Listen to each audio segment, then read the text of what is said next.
नमस्कार, आप live cities देख रहे हैं। मेरा नाम है प्रभात। देखिए, लोकसभा चुनाव 2024 चल रहा है। 3 चरण के मतदान संपन्न हो चुके हैं। चौथा चरण का मतदान होना बाकी है। ऐसे में देश भर में लोकतंत्र का उत्सव बहुत ही धूमधाम से मनाया जा रहा है।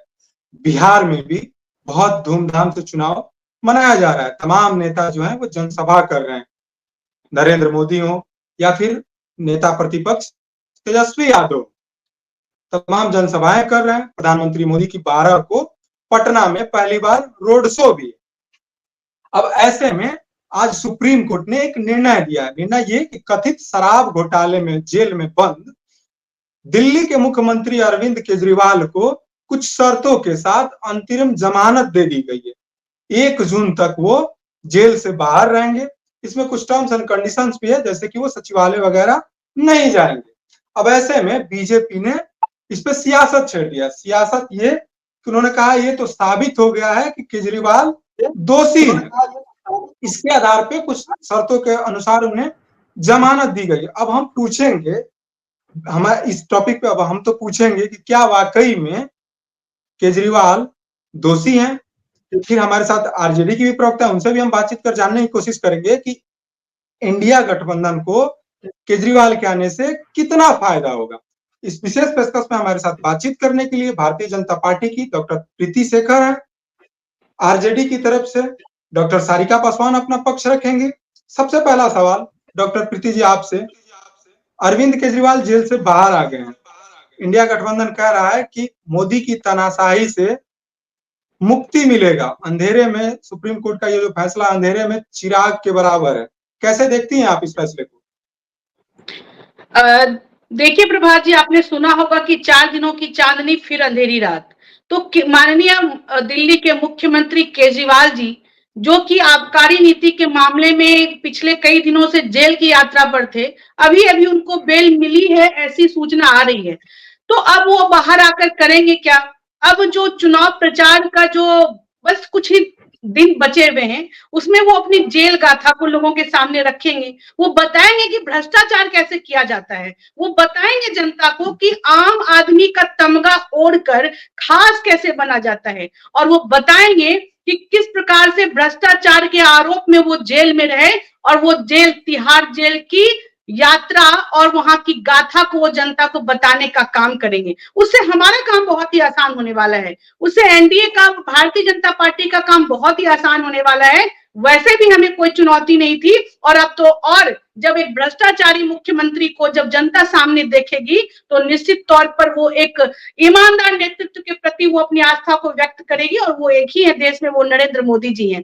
तो मुझे लगता है कि अभी जो आम आदमी पार्टी के नेता ने एक, मतलब नहीं कर सकते हैं कि आम आदमी का जो पाप है, आपका पाप और जनता का श्राप, ये एक दूसरे का जो है ना, मतलब छूटने वाला नहीं है। वो जितना पाप करेगी आप और जनता का उतना ही श्राप उनको जाएगा। और वो कोई भी सीटें नहीं जीतने वाले हैं। वो चाहे जितना भी प्रचार कर ले, वो कुछ दिनों पर आए हैं बाहर, तो वो कुछ भी कर ले, कोई भी यंत्र तंत्र लगा ले, लेकिन वो जीतने वाले नहीं, उनकी पार्टी जीतने वाली नहीं है। और इंडिया अलायंस को कोई फायदा नहीं पहुंचने वाला है। प्रीति जी, अब इस पर हम डॉक्टर सारिका जी से लेते हैं।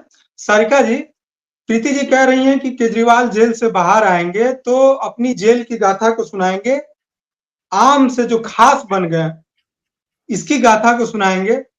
दूसरी तरफ आपके इंडिया गठबंधन के जो लोग हैं वो कह रहे हैं कि ये मोदी की तानाशाही के खिलाफ जो अंधेरा छाया हुआ है उसके खिलाफ सुप्रीम कोर्ट ने एक रोशनी दी है।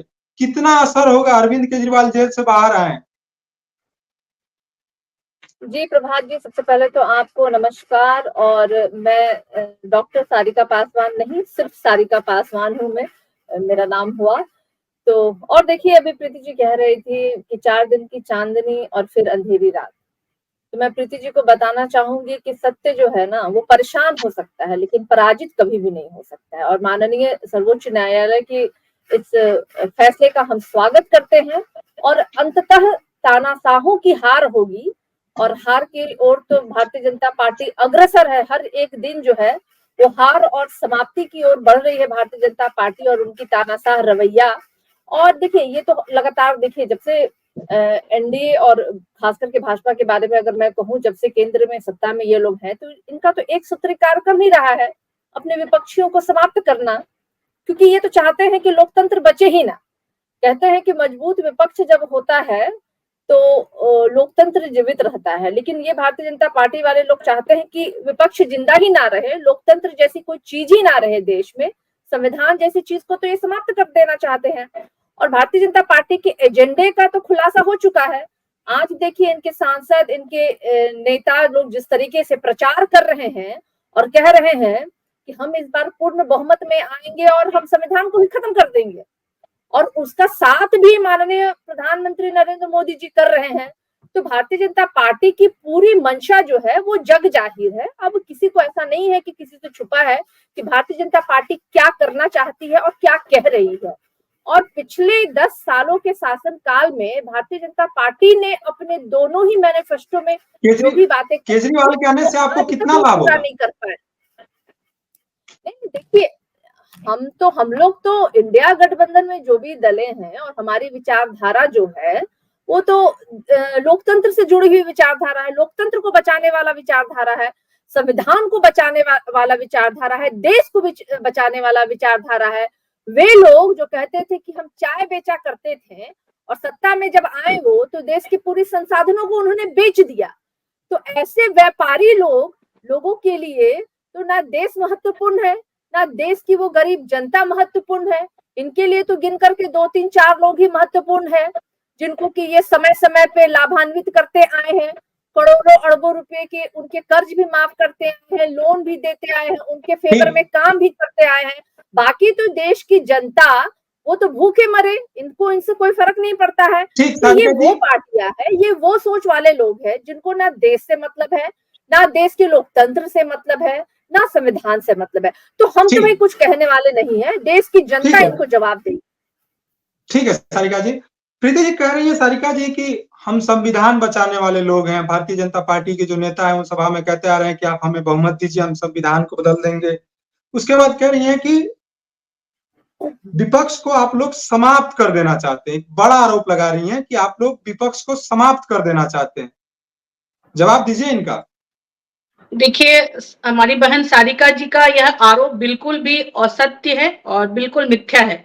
वो मैं इसलिए कहना चाहती हूँ कि हम भी चाहते हैं, हमारी पार्टी चाहती है कि एक मजबूत और सशक्त विपक्ष हो देश में, लेकिन अब विपक्ष मजबूत हो इसके लिए भी क्या भारतीय जनता पार्टी जिम्मेदार है? क्या भारतीय जनता पार्टी उसको मजबूत करने के लिए सामने आए? तो देखिए, ये सब कहने की बातें मजबूत लोग अपने क्रियाकलापों से होता है, मजबूत लोग अपने मजबूत इरादों से होता है, और वो मजबूत इरादा पिछले 10 वर्षों में नरेंद्र मोदी जी का जो इरादा है, नेक इरादा और सबको सबका साथ और सबका विकास का इरादा, उस इरादे को लेकर जब वो धरातल पर काम करते हुए नजर आते हैं तो सारा विपक्ष फेल हो जाता है, धराशायी होता हुआ नजर आता है। और केजरीवाल जी, अब आप बताइए, वो कांग्रेस के विरुद्ध में अपना भ्रष्टाचार के खिलाफ में आंदोलन करके वो आगे आए, वो मुख्यमंत्री बने और फिर जाकर कांग्रेस की गोद में बैठ जाते हैं। तो ऐसे लोगों की आप की क्या बात करेंगे हम लोग, जो कि भ्रष्टाचार के खिलाफ करते करते, नारा बुलंद करते करते खुद भ्रष्टाचारी बन गए। अब वो भ्रष्टाचार से युक्त होकर अब वो जनता को कौन सा प्रवचन देंगे? क्या वो बोलेंगे?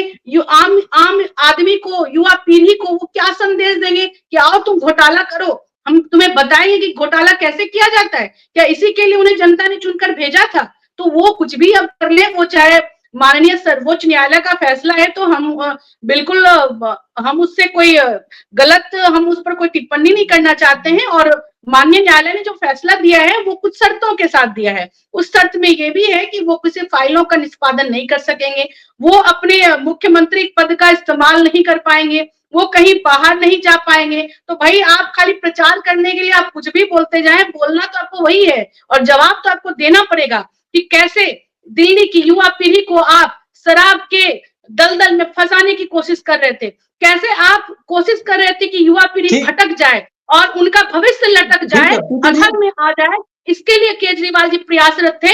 तो जनता जब इस बार वो आएंगे तो बढ़िया से स्वागत करेगी और अपने वोट से जोर से बताने का काम करेंगे। सारिका जी, प्रीति जी कह रही हैं कि मोदी जी तो सबका साथ सबका विकास की बात करते हैं। अरविंद केजरीवाल जिस कांग्रेस के खिलाफ आजीवन संघर्ष किए उसी के गोद में जा बैठे हैं। पूरी दिल्ली को शराब की दलदल में झोंक दिए? जवाब दीजिए इनका। देखिए, मुझे नहीं लगता है कि भारतीय जनता पार्टी जो है ना वो भ्रष्टाचार या भ्रष्टाचार पे कुछ बोलने लायक है, क्योंकि भारतीय जनता पार्टी आज के डेट में, आज के समय में भ्रष्टाचारियों की पार्टी हो गई है। क्योंकि जिन जिन लोगों पे भारतीय जनता पार्टी ने आज तक भ्रष्टाचार के गंभीर आरोप लगाए, वही लोगों को उन्होंने बाद में पार्टी में शामिल भी किया और सम्मान पूर्वक उनको वो जगह भी दे रहे हैं। तो देखिए, भारतीय जनता पार्टी प्लस भ्रष्टाचारी, ये तो मैं समझती हूँ कि चोली और दामन का संबंध है इनका, तो भ्रष्टाचार पे तो बोलने का मुख नहीं है। और देखिए, इसके पहले भी आप देखिए ना, कितनी दफा भारतीय जनता पार्टी ने अपने विपक्षियों के घर पे ईडी, कभी इनकम टैक्स, कभी सीबीआई, वो तो निरंतर चला रहे हैं। ये 10 सालों से भारतीय जनता पार्टी केंद्र में बैठी हुई है, तब से वो कर क्या रही है? विकास के नाम पे तो कोई काम नहीं कर रही है। मैं तो एक बात पूछना चाहती हूँ प्रीति जी से कि प्रीति जी सिर्फ एक बात बतला दीजिए कि प्रधानमंत्री जी ने जो अपने पिछले दो मैनिफेस्टो, इस मैनिफेस्टो की तो मैं बात ही नहीं करूंगी क्योंकि इसमें है ही नहीं है, कुछ तो वो बोल ही नहीं पाए हैं। बहुत तलाश रहे हैं कि वापस से वो हिंदू, मुस्लिम, धर्म, कश्मीर, पाकिस्तान कर पाए, लेकिन जनता उनकी सुनने वाली नहीं है। आज बिहार में जो प्रीति जी को भी अच्छे से पता है कि जहां जहां भारतीय जनता पार्टी के जो नेता लोग वोट मांगने जा रहे हैं, जनता उनको भगा रही है कि पहले आप बताइए ना, नौकरी कहां गया? जो 2 करोड़ नौकरी आप लोगों ने बोला था, अरे कहां गया आपका जो आपने कहा था कि बिहार को स्पेशल राज्य का स्टेटस देंगे? कहां गया आपका वो वादा जो आपने कहा था कि बिहार को अतिरिक्त बजट में प्रावधान रखा जाएगा? कहां गया वो विकास की बात? क्यों आपने बिहार की अनदेखी की? उस बिहार की अनदेखी की आपने जिसने आपको 39 सांसद देने का काम किया। और यही कारण है आज कि पूरे क्षेत्र में लोगों के अंदर एक आक्रोश है और लोग आज महागठबंधन के समर्थन में वोट जाकर के कर रहे हैं, क्योंकि ये जो है ना कहने और करने का जो जज्बा, जो अभी प्रीति जी जज्बा की बात कर रही थी, तो 17 महीने का जज्बा तो आज पूरा देश उसको सलाम कर रहा है। आज तो आपके यूपी के लोग भी कह रहे हैं कि भाई बिहार से सीखना चाहिए। जिस तरीके से 17 महीने में तेजस्वी जी ने महज 17 महीने में 5.5 लाख नौकरी देने का रिकॉर्ड बनाया है, वो तो प्रधानमंत्री जी 10 साल में नहीं दे पाए। हालांकि उनको तो 10 साल में 20 करोड़ नौकरी दे देना चाहिए, जैसा उन्होंने कहा था कि हर साल में 2 करोड़ नौकरी दूंगा, तो दे पा। ठीक, प्रीति जी, सारिका जी कह रही हैं कि अगर केजरीवाल ने ऐसा किया तो आप लोगों ने भी भ्रष्टाचारियों को पकड़ पकड़ के अपनी पार्टी में शामिल कराया। कुछ हद तक ये आरोप सही भी है, क्योंकि बीजेपी महाराष्ट्र से लेकर मध्य प्रदेश में जिन पे घोटाले की आरोप लगा रही थी, उन्हें ही अपने पार्टी में शामिल करा रही है। दूसरी चीज ये कह रही है कि नौकरी पे बात कहीं और हो रहा था, हालांकि जाहिर सी बात है ये क्रेडिट लेना चाहेंगी। 17 महीनों में तेजस्वी यादव के द्वारा किए गए कार्यों को वो दर्शा रही है, इस पे थोड़ा आप काउंटर दीजिए। देखिए, तेजस्वी जी के लिए मैं यही कहना चाहूंगी कि वो बार बार नौकरी का बिहार में क्रेडिट ले रहे हैं। तो भाई मुख्यमंत्री नीतीश कुमार जी थे, और सुना होगा ना आपने कि माल महाराज का और मिर्जा खेले होली। तो ये नीतीश कुमार जी मुख्यमंत्री थे जिन्होंने अपने नेतृत्व में लोगों को रोजगार देने का काम किया, तो क्रेडिट उनको न देकर स्वयं ले रहे हैं। तो भाई आपके डिपार्टमेंट के, आपके हाथ में इतने मंत्रालय थे, बताइए उन मंत्रालय में कितनी नियुक्तियां निकली थी। तो काम कोई और करे और क्रेडिट कोई और ले, तो कोई ऐसे आदमी से तो भाई जनता भी त्रस्त है। और आपके परिवार में आपके माता पिता को भी मौका मिला था, रोजगार देने का उनको सुनहरा अवसर था, उस समय आपने दिया नहीं। और जब नीतीश जी ने दिया तो उसका क्रेडिट लेने के लिए आप आ रहे हैं। और नीतीश जी भी अब खुले मन से सब जगह बोलते हैं इन बातों को।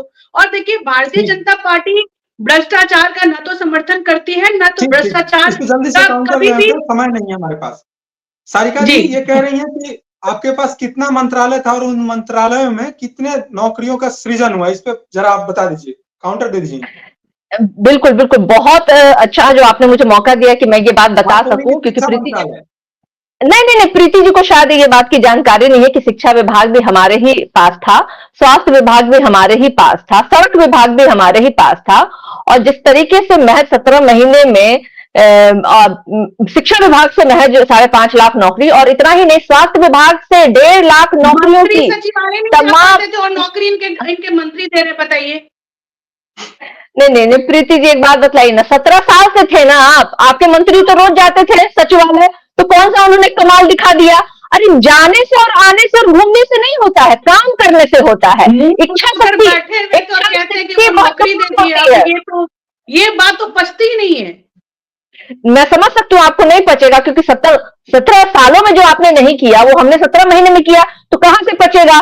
17 साल में आपके अंदर की वो इच्छा शक्ति जो है ना, बिहार की जनता को नौकरी देने की जग नहीं पाई, और 17 महीने में हमने वो कर दिखाया। तो ये फर्क, ये अंतर, ये कम समय में किए गए कार्य निश्चित रूप से आपके लिए कठिन है, वो पचाना भी कठिन है और करना भी कठिन है। लेकिन हम लोगों की इच्छा शक्ति, हमारे काम करने का, बिहार की जनता को जो हमने प्रण किया था और हमारे काम करने का तरीका यही है।